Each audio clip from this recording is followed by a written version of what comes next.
C'est un plaisir pour nous de vous recevoir ici en direct ce soir de la chapelle des Conquérants à Libreville au Gabon, où nous prenons part à une conférence qu'organise le révérend apôtre Gauthier Mbilé, dont le thème est le chemin prophétique du repos. Bonsoir révérend. Bonsoir.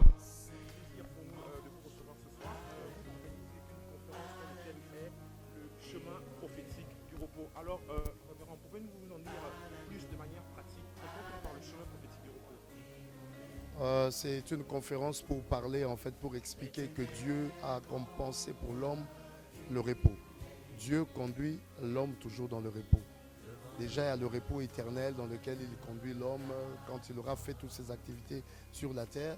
Il a conduit les enfants d'Israël dans le pays où coule le lait et le miel. Il nous amène dans des activités, dans le travail, dans beaucoup de choses.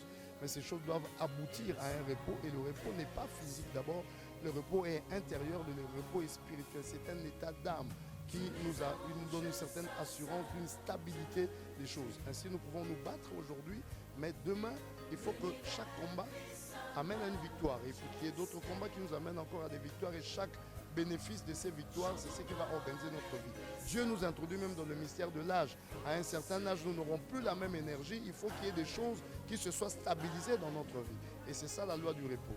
Et nous basons donc sur Dieu lui-même, comment il a organisé 6 jours de la création pour aboutir au 7e jour où il se reposa sur ses œuvres. Alors comment il a fait pendant 6 jours pour organiser ce repos? C'est ça en fait la révélation de notre conférence. Nous avons commencé à parler le premier jour quand il cria que la lumière soit, la lumière fut, et nous avons parlé de la vision. Et là, nous sortons de la salle, nous venons de parler du 2e jour où l'Éternel sépara les eaux d'en bas des eaux d'en haut. Et on a parlé aujourd'hui de la séparation, de tous les secrets qu'il y a dans la séparation, autant la séparation prophétique, la séparation conflictuelle, la séparation comme une punition et toutes sortes de séparations qui existent, autant avec les choses, avec les hommes et ainsi de suite.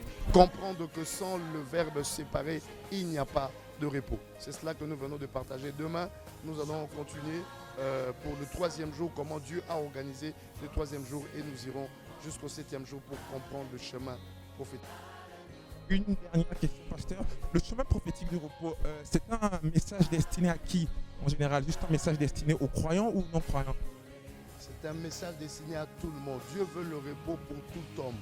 Celui qui est non-croyant comprendra que pour accéder dans le repos, il faut devenir croyant. Et celui qui est croyant comprendra qu'est-ce qu'il faut faire pour vivre le repos. Car ce n'est pas simplement des prières qui suffisent. La prière a l'efficacité quand elle est faite avec la pratique des principes de Dieu. Il faut d'abord être juste pour que sa prière soit efficace. Et la justice, c'est ce qui nous amène à comprendre qu'est-ce que Dieu nous dit. Qu'est-ce que nous devons faire pour que nous organisions notre repos. Sinon, tu peux prier et puis jamais tu n'as le repos. Nous venons de le lire là dans le livre de Jérémie au chapitre 15. Que l'Éternel... C'est sur cette note que nous allons mettre un terme à cette émission. Donc comme ça, vous êtes invités à prendre part à cette conférence. Si vous avez manqué le 1er jour, le 2e jour, vous pouvez encore nous rejoindre. Nous sommes à Libreville au Gabon, situé derrière le tribunal. Alors toi mon frère, toi ma soeur, tu es invité comme ça à retrouver le chemin prophétique du repos. Que Dieu vous bénisse. Bonne soirée. Merci. Que Dieu vous bénisse.